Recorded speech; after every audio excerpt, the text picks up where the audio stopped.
So if you're going to do a center pull, sometimes the yarn is very obvious that the yarn is coming out the end. Usually it's not. Also, sometimes if you can find the outside pull, sometimes it's wrapped into the end of the ball. First thing, you got to make sure you unpull that. And quite often, the inside yarn is found at the opposite end where the other yarn was tucked in. This ball, I can't find the outside yarn. Oh, there it is right there. So it's not tucked in. It's just hanging out. So for the inside pull, your guess is as good as mine where it's going to be. Sometimes I like to look in the end to see if one end is more obvious than the other. This yarn doesn't look like there's any obvious choice. So I'm just going to grab a hold.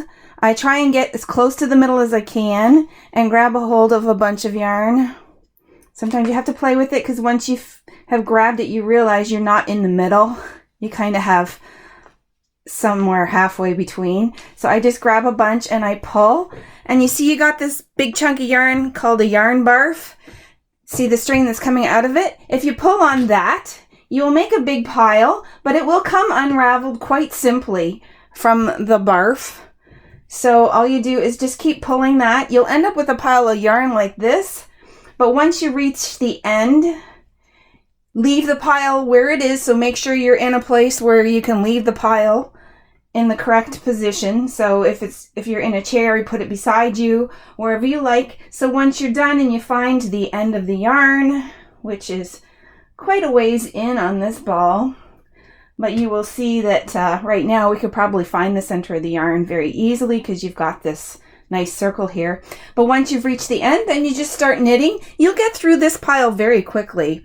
You don't have to worry about winding it on the ball or anything. Unless you want to, then you have that option. You can take this end and you can wind it around the ball. Just make sure you gently, and don't get it tangled, flip it over so that you're pulling your yarn from the top of the pile, or you can leave it as is and it should easily untangle or wind itself. So I hope that helps you figure out why your yarn is tangling. All right, have a good day. Bye.